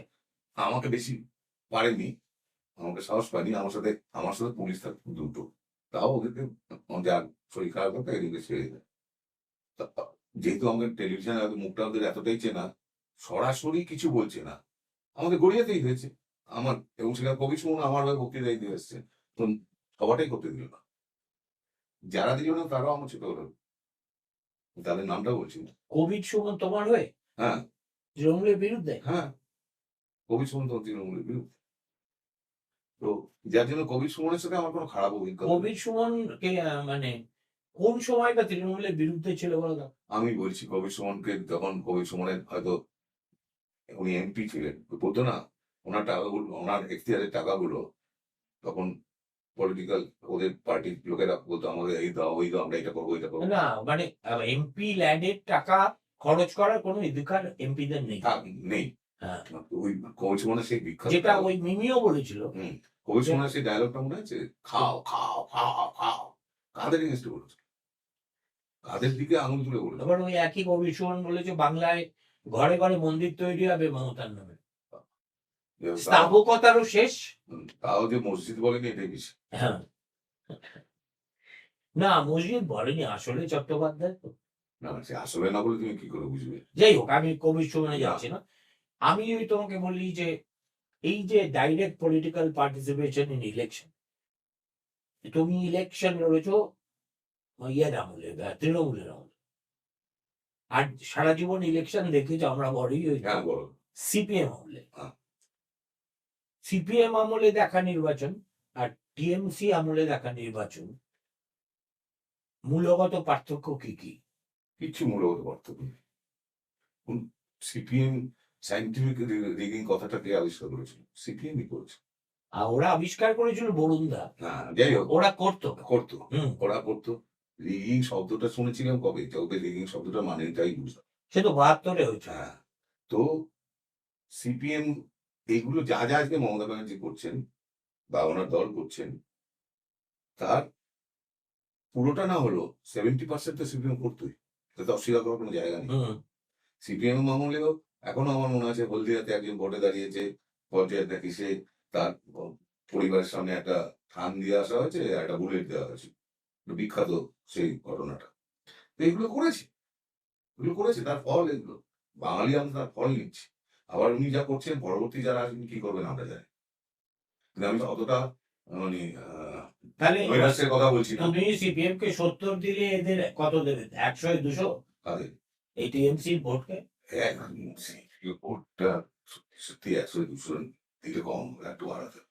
কোনটা, তৃণমূলটা? হ্যাঁ, আরো বেশি? কেন বাড়াতে হবে না? কোন কোন গ্রাউন্ড? তুমি আমার কোনো গ্রাউন্ড দরকার নেই। সিপিএম, আমি বলছি তোমাকে, সিপিএম যেই তুমি বলবে সায়েন্টিফিক রিগিং, সায়েন্টিফিক রিগিং কথাটা বরুণদা লিখে একদম বাংলার ঘরের মুখে মুখে দেখেছেন। সেই তার পিছনে একটা বিজ্ঞান আছে, এবং সেই বিজ্ঞানটা তারা নীরবে এক্সিকিউট করত। একদম।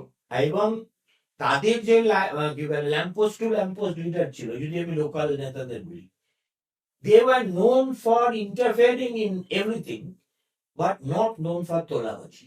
না, ঠিক আছে, এটা ঠিক স্বামী স্ত্রীর বিবাহ বিচ্ছেদেও লোকাল কমিটি, এমনকি স্বামী স্ত্রী নববিবাহিত হলে কে কার পাশ কতক্ষণ কোন পাশ দিয়ে শুয়ে থাকবে তাও সব ওরা সব ঠিক সব করতো, বাড়ি ভাড়াটে কোনো মানে উৎপাতের ছিল, কিন্তু কেউ এসে বলতো না না, হ্যাঁ। ওটা সিপিএম ছিল। সুতরাং politics as investment and politics as commitment, এই দুটোতে তো একটা ফান্ডামেন্টাল দেখো তফাৎ আছে। পলিটিক্স অ্যাজ কমিটমেন্ট সিপিএম এর মধ্যে বা বামফ্রন্টের মধ্যে ছিল দেখেই এখনো দলটা বেঁচে আছে, এটা বুঝতে হবে। আর পলিটিক্স ফর ইনভেস্টমেন্ট, এইটা দেখবে যে আজকে যারা শাসক দলে আছে তারা রাতারাতি কি শুধু শাসক দলে না, শাসক দলের যে তোর বিবাহ বুদ্ধিজীবীরা আছে কি করে রাতারাতি টেস্টে চেঞ্জ করে, করবে মনে হয় এরা একদম অবধারিত করে, অবধারিত করবে। তুমি আমাকে তখনও বিরোধী জায়গায় পাবে। না। আমরা তো কনজেনিটাল বিরোধী। আমি যে সাংবাদিকতাকে মনে করি আমার কাজই হচ্ছে সরকারের বিরোধিতা করা আর সত্যকে তুলে ধরা। সেটা শিল্পীরও কাজ হওয়া উচিত, যাই হোক। কিন্তু ধরো এই আহ, যাদবপুর কেন্দ্রের কথাই বলি।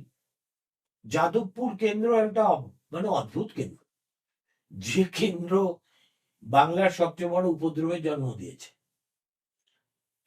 একেবারে অত্যন্ত সম্মাননীয় একজন বাঙালি কুইন্টেসেনশিয়াল ভদ্রলোককে কলকাতা ছাড়া করছে, বোলপুরে পাঠিয়ে দিয়েছে।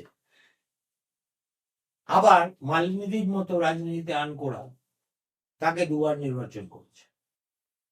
তারপরে অলমোস্ট একটা বংশ পরম্পরায়, যেহেতু তার মাও যাদবপুরে ছিলেন, অতএব তার পুত্র যখন অভিসারে নামলেন তাকেও সমর্থন করল।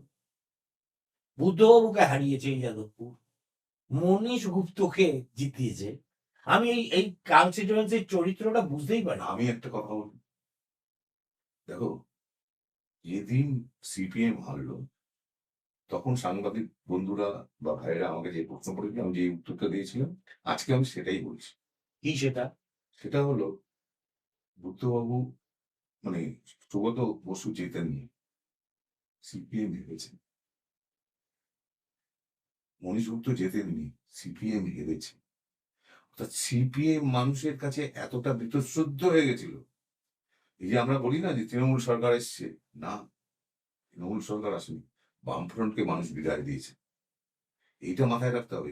এই যে বর্তমান শাসক দলকেও মাথায় রাখতে হবে যে তোমরা যত ভাই তোলাবাজি করো, যত রিগিং করো, যত আইপ্যাককে লাগাও, যেদিন মানুষ সবাই যখন বিরূপ হয়ে যাবে না, you can't save your seat. না, তারপরে তুমি বলছো যে একটা টিপিং পয়েন্ট হয়, একটা প্রেসার কুকারে যেমন একটা বিন্দু পর্যন্ত প্রেসার হয় তারপরে বাস করে। তো কিন্তু দেখো, অ্যান্টি সিপিএম সেন্টিমেন্ট যে মমতাকে ক্ষমতায় বসিয়েছে এতে কোনো সন্দেহ নেই। তারপরেও তো দুটো ইলেকশন জিতেছে হ্যাঁ, জিতেছে। উইথ ম্যাসিভ না মেজরিটি। না, সেটা উনি বলেও দিয়েছিলেন। ওনার কনফিডেন্স দেখো, আমার এখনো মনে আছে। উনি প্রথম জেতার পরে সিপিএম এর কেউ কিছু করছে বলে মনে রাখবে, 10 বছর আগে কথা বলবে না, মনে থাকতে পারে তোমার। তো কেন 10 বছর ঘুমিয়ে থাকা। ঘুমিয়ে থাকো? তার মানে ও জানে যে আমার হাতে ক্ষমতাটা আসছে, এই ক্ষমতাটাকে আমি প্রয়োগ করে আমার যা করার আমি করবো এবং সেটাই করছি। তোমার কি মনে হয় পশ্চিমবাংলার মানুষ ভালোবেসে মমতা ব্যানার্জিকে জেতাচ্ছেন? তোমার মনে হয়? না, আমি বলতে পারবো না, কারণ হ্যাঁ। আজকাল আমি অত বাইরে বেরোই না। কিন্তু একটা কথা হচ্ছে, যদি এই যে 2011-তে সিপিএম এর এই পতন হবে, তার লক্ষণ কিন্তু পঞ্চায়েত ভোট থেকে আসছিল। হ্যাঁ, পঞ্চায়েতে দুটো জেলা পরিষদ চলে গেল, তারপরে এক গাদা সিটে লোকসভায় 2009 ওই প্রকাশ কারাটের মূর্খামির জন্য গেল। তারপরে আর 2011 পতনটা একটা অনিবার্য ব্যাপার। অনিবার্য। তখন আমরা গ্রামে যেতাম হ্যাঁ, এবং বিশ্বাস করো আমি নিজে তৃণমূলকে যাতে ভোট দেয় সেজন্যও বলেছি মঞ্চে মঞ্চে। আমার সাথে অর্পিতা থাকতো, ব্রাত্যও থাকতো। হ্যাঁ, এখানে প্রশ্ন হলো, অনেকে বলে তাহলে আপনিও তো তৃণমূল করছেন সুমিতা। না, আমি একদিনের জন্য তৃণমূল করিনি, এখনো করি না, আগেও করিনি। তাহলে মমতা ব্যানার্জির সাথে আমাদের সম্পর্কটা কিভাবে তৈরি হচ্ছে, এটা একটা বড় প্রশ্ন। বলো তো। এই প্রশ্নটা হলো এই পরিবর্তনের সময় আসার সময় যে আমরা যে মিটিং গুলো করতাম বামফ্রন্ট থাকাকালীন, সেই অধিকাংশ মিটিংটা হতো সুগাদা বাড়িতে এবং আমাদের ডিসিশনই ছিল কোনো পলিটিক্যাল পার্টির মধ্যে ঢুকবে না। কিন্তু দিনের পর দিন মিটিং করতে করতে করতে করতে আর মমতা ব্যানার্জিও নাচের বান্দা, আমি জানি না সুভাতাকে ধরে হোক, যেমন করে হোক, উনি ঠিক এটার মধ্যে আস্তে আস্তে ঢুকে গেলেন, ঢুকে একদম জড়সড় হয়ে বসে থাকতেন।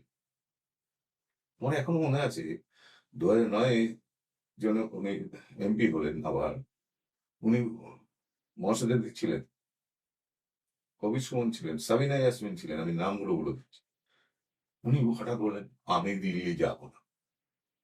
কেন? আমার বাংলার এই অবস্থা, বাংলার মানুষগুলো, আমি বাংলা ছেড়ে যাব। মহাশ্বেতাদি বোঝাচ্ছেন আমার ডায়লগ গুলো, আমার আহা, ওনাদের জন্য আমার কষ্ট হয় যে মমতা তুমি যাও, যাও। দিল্লিতে কি করতে যাবে? না না না, তখন মিনিস্টার হবে না, ও আচ্ছা। রেলমন্ত্রী। তো তুমি যাও, তোমার দরকার হলে এখানে একটা অফিস করে নিও কলকাতায়। উনি এইরকম করলেন। তারপর আরো মিটিং এ এক এক দিন আছে হলে কিভাবে সরকার চালানো হবে। আমরা সব বসে থাকবো, জয় জয় জগৎ। বলতেন, আপনারা যেরকম বলবেন এগুলো যে সবই হয় আমরা মূর্খ ছিলাম, অথবা উনি অতি চালাচ্ছেন। আমার মনে হয় প্রথমটাই বেশি সত্যি। হুম। আরেকটা কথা হচ্ছে, তখন আমি শুনেছি সুভাষদার মুখেই পরবর্তীকালে যে মমতা বন্দ্যোপাধ্যায়কে এই মুভমেন্টের অংশীদার করার ব্যাপারে অপর্ণা সেনের ভসিফারাস অপোজিশন ছিল। তাও ছিল তো, অনেকেরই ছিল। আর কার কার ছিল? না না, আমাদের সবারই, আমরা কেউ চাইনি প্রথমে। কিন্তু তখন দিনের পর দিন যুক্তি আসছে, মানুষ তো বলছে তাহলে কে? তখন সুভাষার যুক্তিটাও যুক্তি ছিল যে তখন একমাত্র বিরোধী বলতে উনি, ন্যাচারালি সেই নামটাই আর এসছে। হ্যাঁ, এটা তো আসবেই। আজকে যদি ধরো আজকে এই রাজ্যের যদি পরিবর্তন হয়, তখন তোমাকে দেখতে হবে বিরোধী স্ট্রং কারা। মানুষ তাদের দিকেই যাবে, এটা নিয়ে কোনো সন্দেহ নেই। You can't stop it. মানলাম। তাহলে তো জনমতের সঙ্গে যাওয়াটা তো বুদ্ধিজীবীর কাজ নয়, জনমত গঠন করাটা কাজ। কাজ। তো তোমরা কি তখন বুঝতেও পারোনি যে মমতা বন্দ্যোপাধ্যায় তো ক্ষমতায় আসার পরে অনাবৃত হয়েছেন তা নয়, না না, তার all idiosyncrasies were there on the plate. হতে পারে, কিন্তু উনি তখন যা যা বলতেন তাতে মনে হয়, দেখো আমরা কতগুলো জিনিস দেখেছি কি, কোথাও একটা কিছু হলে উনি দৌড়চ্ছেন। হ্যাঁ, যা আমরা দেখেছি তো। ঠিক আছে, হঠাৎ একবার পার্লামেন্টে বললেন আমি বাংলায় বক্তৃতা দেব, মনে আছে? হুম। তো আমরা তখন আমাদের কাছে ওনার বাংলা প্রীতি, ওনার তারপরে আমাদের সামনে বলছে যে আমি দিল্লি যাব না, এগুলো তো ইংরেজি হিন্দিটা খুব শোনা পীড়াদায়ক। না, বলে যে শুনছে তার কাছে বাংলাটা বেটার মনে হয়। যাই হোক, দুটো পক্ষটাই আর এখন তো এইবার দেখলাম সবাই বাংলায় বলছে, হ্যাঁ, খালি মহুয়া মৈত্রের ক্ষেত্রে ছাড় দিয়েছে। যাই হোক, তো আমরা সত্যি সত্যি আমি বলছি, আমরা যদি বুঝতাম তাহলে হয়তো আমাদের কিছু করার থাকতো না। কিন্তু বামফ্রন্টকে তখন সরানো উচিত ছিল, এটা বামফ্রন্টও জানে। বামফ্রন্টের যারা বড় নেতা, আমি একদম আগে নেই, আমি বলছি ইন্দ্রদা, ইন্দ্রদা এ বামফ্রন্ট, সুবর্ণরেখা। না না না না, সুবর্ণরেখা না, আমাদের ছবি আঁকতেন, ওদের ওই তোমার কলাকুশলী, লেখক কলাকুশলী এসেছিলেন ইন্দ্রনাথ বন্দ্যোপাধ্যায়। হ্যাঁ, ইন্দ্রদা আমার বলতেন, তুমি তোমার এই আন্দোলন ছিল, তুমি ভাবো ইন্দ্রনাথ বন্দ্যোপাধ্যায় বলছিল, বলে আমি অটোতে করে যাচ্ছি, তোমার বক্তৃতা শুনছি, আমাকে মেসেজ করেছে, তোমরা এই আন্দোলন একদম ছাড়বে না, আমাদের কথা পার্টি শোনে না। হুম। বামফ্রন্টের লোকেরাই চেয়েছে বামফ্রন্ট যা। সে তো বটেই। এখানে কাস্তে হাতুড়ি তারা লাগিয়ে গিয়ে নাকে রুমাল দিয়ে আর জোড়া ফুলের ছবি। আমাদের আর শুধু বলে তো লাভ নেই, আমাদের ভুল এটা। না না, ভুল তো মানুষের তো একটা, তাছাড়া আরেকটা ভুল হচ্ছে, আমরা যেটাকে প্রজেক্ট করি, মমতা ক্ষমতায় এসছে ঘন্টা, যদি কংগ্রেস না থাকতো, যদি মাওবাদীরা পিছনে না ওরে থাকতো, বাপ, যদি এসইউসিআই না থাকতো, শ্রমিকদের শ্রমিকরা না থাকতো, 2011-তে এই মেজরিটি পেয়ে আসতে পারে না, না। আর তারপরে এসেই কংগ্রেসকে উনি অচ্যুত করে দিলেন।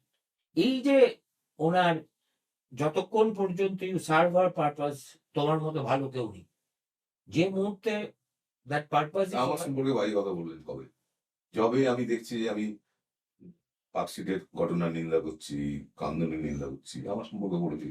কি বললেন? উনি বললেন, উনি ডায়মন্ড হারবারে কোনো সভা থেকে ইউটিউবে পেয়ে যাবে, আমি আজকে আমি শ্রদ্ধা করি আর্টিস্ট হিসাবে, কিন্তু উনি যা করছেন আমাদের পার্টিতে কয়েকদিন এসেই করলে কি তৃণমূল আমার কথা পার্টির গেলাম কবে, উনি ওই খবরটাও রাখেন না। তো যাই হোক, বললেন যেদিন পালে বাঘ আসবে সেদিন বুঝতে পারবে। আমি কাকে ভয় দেখাচ্ছি? কোনো কিছু করার হলে করুক, তো আমি তো খোলা ঘুরে বেড়াই। না, উনি আমার সবাইকেই চমকান। হ্যাঁ, না চমকানোর তো কিছু নেই। আমি তো ওনার ভাইপোর মতো অভিষেকের মতো ৩০০ গাড়ি নিয়ে ঘুরি না। তা আমায় এমনি বলুক, এমনি করুক, বা আমায় বলুক আমি কোনখানে যেতে হবে আমি সেখানে ঢুকে যাবো। আমাদের তো চমকানোর কোনো মানে, আমি সেদিন আরো বুঝলাম যে শি ইজ নট, মানে ঠিক না। ঠিক না তো ইজ অ্যান আন্ডারস্টেটমেন্ট। তা তোমার কি মনে হয় যে ৩৪ বছর পরে বাংলার মানুষ যেভাবে এবং যতটা সিপিএম জমানার প্রতি বিদ্বিষ্ট হয়েছিল, আজকে সেই রকম একটা টিপিং পয়েন্ট এসছে? তার থেকে বেশি এসছে। এবং মমতা ব্যানার্জির যেটা ইন্টেলিজেন্সি আমি বলবো, উনি কি তার করেছেন। থেকে বেশি? হ্যাঁ, সিপিএম থেকে। বলছো কি? যেমন ধরো বামফ্রন্ট আমলে সমস্ত ক্যাডাররা স্বেচ্ছায় শ্রম দিত, অধিকাংশ। দুই একজন ফুল টাইম, যারা হোল টাইমার সেটা খুব সামান্য টাকা, জব সামান্য। হ্যাঁ, ম্যাক্সিমাম ৪,০০০-৫,০০০। তো ফলে তাদের বউয়েদের চাকরি দিতে হ্যাঁ, হতো। সেটা একটা অন্য ব্যাপার। হ্যাঁ, কিন্তু ইনি যেটা করলেন, ইনি এসে প্রতিটি পাড়ার, এই যে বললাম লাইট পোস্ট অব্দি, তাদের হাতে কাঁচা টাকা তুলে দিলেন। কিভাবে? যে তুমি ভাই তোলো, তুমি ওখান থেকে তোলো, তুমি ওখান থেকে তোলো, তুমি ওখান থেকে তোলো। তুমি কিছু, তোমাকে কেউ কিছু না হলে বলুন, আজকে অব্দি এই যে এতগুলো শিক্ষকের থেকে যারা টাকা নিয়েছে, সিবিআই কয়জন তৃণমূল নেতাকে অ্যারেস্ট করে রাখতে পেরেছে সেটা পরের কথা। রাজ্য সরকার কজন এই যারা টাকা তুলেছে তাদেরকে অ্যারেস্ট করেছে, নট এ সিঙ্গেল ওয়ান। উল্টে তাদেরকে ছাড়ানোর জন্য কোটি কোটি টাকা খরচ করছে, হয় হাইকোর্টে না সুপ্রিম কোর্টে। রাজ্য সরকার কজনকে ইসে করেছে। এই নাগরিকরা তো ওনার রাজ্যেরই নাগরিক। উনি বাঙালি বাঙালি করেন, এরা বাঙালি নয়। সে ঠিক আছে। তো তুমি বলছো তুমি কি এটা, তুমি তো মানুষের সঙ্গে মেশো, তুমি এমন একটা পাড়ায় থাকো যে পাড়াটা হচ্ছে পশ্চিমবঙ্গের পলিটিক্যাল পালসের বোঝার সবচেয়ে আদর্শ জায়গা আমি মনে করি। আমি যেখানে থাকি এরা একটা বড় লোকের ঘেটো, এখানে সব কি বলবে আমি জানি, আর অধিকাংশই অবাঙালি। কিন্তু তুমি যেখানে থাকো সেটা হচ্ছে লড়াকু বাঙালি, নিজের আত্মমর্যাদায় প্রতিষ্ঠিত বাঙালি। আহ, এবং সেই মন্বন্তরে মরিনি আমরা, মারি নিয়ে ঘর করি বাঙালি। তাদের মধ্যে কি দেখছো একটা আলোড়ন? দেখো তাদের মধ্যে আমি পেলে খুশি হতাম যে আমরা খুব একটা ভুল করিনি। অন্ততকে যদি 10 জনে যদি 2 জনও বলতো বা 3 জনও বলতো যে না তৃণমূলকে এনে আমরা শুনতে তোমরা ভুল করনি, 10 জনে 10 জনই তো ভুল বলছে। অর্থাৎ তাহলে ভোটটা আসছে, ভোটটা কেন তুমি বলো না তৃণমূল এসআইআর এর উপর এত খুব? এসআইআর এ নাক গলানো তৃণমূলের কাজ, কোনো পলিটিক্যাল পার্টির কাজ এটা তো নয়। ওটা তো কেন্দ্রীয় সরকারের একটা অ্যাডমিনিস্ট্রেটিভ প্রসেস। কোনো পার্টি ঢুকবে কেন? কেন্দ্রীয় সরকার না, এটা সাংবিধানিক না না, কেন্দ্রীয় বডি। সরকার মানে কেন্দ্রীয় সরকার মানে বিজেপি সরকার বলছি না, হ্যাঁ, আমি বলছি ইলেকশন ভারত সরকারের তো ইলেকশন কমিশন আছে। তো তাদের একটা সাংবিধানিক কাজ, সেইখানে এদের এত গাত্রদাহ কিসেছে? এইখানেই তো বোঝা যায়, এইখানেই বোঝা যায়। এবং কি আজকের কাগজে আছে একটি ছেলে, ভদ্রলোক মারা যান, 48 বছর বয়স, এই তোমার কাছাকাছি সন্তোষপুরের ওই পাশটায় স্কুল শিক্ষক ছিলেন। ওই যার অনন্যার চমকানিতে। অনন্যা নদীর নাম আসছে, ওনার নাম আসছে, ওনার যে অ্যাসিস্ট্যান্ট রাজু বলে কিছু, তার নাম আসছে। কেন? কিসের জন্য চমকাবেন? একজন বিএলওকে চমকাবেন কিসের জন্য? দুটো কারণ হতে পারে, যে এক, আপনি অন্যায় করছেন, এই লোকটা কিন্তু জীবিত না, আপনি তুলেছেন, এটা একটা হতে পারে। আরেকটা হতে পারে, এ জীবিত না, একে জীবিত করতেই হবে, নাহলে কিন্তু দেখে নেবো। হম, এই দুটোর যেমন মধ্যে না, একটা। যে যে দলের মুখ্যমন্ত্রী বলতে পারেন যে 58 লাখের সবাই বৈধ ভোটার, হ্যাঁ, যার মধ্যে 30 লাখ হচ্ছে মৃত, তো তাকে সে তার চালা জমনরা তো তাই বলবে। সুতরাং এর মধ্যে কোনো ইয়ে নেই। তাহলে তাহলে তুমি কি বলতে চাও যে 2026-এর ভোটে একটা উম, নীরব ইভিএম বিপ্লব হবে? অতি অবশ্যই হবে। হবেই। কে শাসন করবে আমি জানি না, বিপ্লব হবে, এটা তুমি লিখে রাখতে পারো। তাহলে তুমি এত এমফ্যাটিক্যালি বলছো যখন, তার তো এটা কি তোমার মানে যার সেন্টিমেন্ট? জন্য আরো বলে দিচ্ছি, এবার আরো বেশি মারপিট হবে ভোটের দিনগুলোতে। যদি কেন্দ্রীয় সরকার ঠিকঠাক ডিসিশন না নেয়, ইলেকশন কমিশন যদি ঠিকঠাক ডিসিশন না নেয়, ঠিকঠাক যদি না গড়ায়, তাহলে আরো বেশি রক্তক্ষয়ী মারপিট হবে। অনেকে বলছে এই গভর্নমেন্টকে রেখে ভোট করা খুব মূর্খামি হবে। এই গভর্নমেন্ট তো কনস্টিটিউশন গভর্নমেন্ট নয়, এরা তো কিছুই মানে না, হাইকোর্ট মানে না, সুপ্রিম কোর্ট মানে না। মানে নাটা থেকেও আমি অবাক হই। হুম, মানে না, তাহলে তারা Exactly. অ্যাকশন নেওয়া হবে না। হ্যাঁ, সেটা বটেই। তো অনেকের বক্তব্য হচ্ছে যে এরা ইচ্ছে করে এমন একটা পরিস্থিতি তৈরি করছে যেখানে কেন্দ্রীয় সরকার বাধ্য হয় 356 ধারা করতে, এবং একবার সেটা হলে তখন সহানুভূতির ঢেউ উঠবে। খুব মূর্খের স্বর্গে বাস। আর এদের সেল যে রিয়েলাইজেশন, সেখানে কখনো ওদের মনে হবে না যে আমার হাতে ক্ষমতা, আরে দুটো সিআরপিএফ বেশি থাকলে তাকে পাঠিয়ে দেয় ঘরের মাঠে, তুমি ঘোরো। আর ওরা বলবে আমার হাতে কোনো ক্ষমতা নেই, এবার ভোটো। সহানুভূতি অসম্ভব, অসম্ভব। অসম্ভব। ঠিক আছে। তো আরেকটা সমীরের পরিচিতি আছে যেটা আমিও জানতাম না, ফেসবুকে হঠাৎ এটা আমি আবিষ্কার করেছি। সেই পরিচিতিটা হচ্ছে একজন অত্যন্ত সুগায়কের। একটা গান আমি শুনে একদম মুগ্ধ হয়ে গেছিলাম, 4-5 বার শুনলাম। যে ওই কি যেন, শচী রাঙিনার মাঝে গৌরচাঁদ নাচিয়া বেড়ায় হে, প্রভাত সময়ে শচী রাঙিনার মাঝে। তো খালি গলায় এই সময়ের পক্ষে উপযুক্ত একটা গান গিয়ে শেষ কর। আমি এইটাই গাইছি, আমার গুরু গান। হ্যাঁ, ঠিক আছে, গাও। আমার দীর্ঘ 40 বছর আমি অমরপাল কাছে ছিলাম। আমার গুরু গান, এটা সকালবেলার গান। কিন্তু গানটার মধ্যে এমন একটা মায়া আছে, জাদু আছে সুরের, সকালবেলাই মনে হবে এখন, হুম, এত দুপুরবেলা মনে হবে। প্রভাত সময় শচী রাঙিনার মাঝে গৌর চাঁদ নাচিয়া বেড়ায় রে। প্রভাত সময়ে শচী রাঙিনার মাঝে গৌর চাঁদ নাচিয়া বেড়ায় রে। জাগনি গো শচী মাতা, গৌরাইল প্রেম দাতা।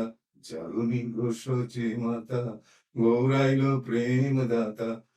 জাগনি গো শচী মাতা, গৌরাইল প্রেম দাতা। জাগনি গো শচী মাতা, গৌরাইল প্রেম দাতা। ঘরে ঘরে হরির নাম বিলায় রে। প্রভাত সময়ে শচী রাঙিনার মাঝে গৌর চাঁদ নাচিয়া বেড়ায় রে। ফাটাফাটি। মানে তুমি কি গানটা তো রীতিমতো অধ্যয়ন করে শিখেছো? হ্যাঁ, তো তুমি এরকম অনুষ্ঠানে তোমাকে দেখা যায় না কেন? আমারও ম্যাক্সিমাম নিজের বন্ধু বান্ধবরা জানে, আর দু একটা মাঝে মাঝে ফেসবুকে দিই। ও, যাই হোক, আজকে আমার মনে হয় অনেক না জানা প্রশ্ন যেগুলো আমাদের মনে নাড়াচাড়া করছে, তার একটুখানি হলেও আপনাদের উত্তর মিলেছে। এই পরিবর্তন, তারপর যা যা হলো, সেদিনের কুশীলবদের আজকের স্বরূপ, সবকিছুই অকপটে সমীর বলল, এবং এটাই ওর স্টাইল। ওর ইউএসপি হচ্ছে ওর পেটে একরকম আর মুখে আরেক রকম নয়। Thank you.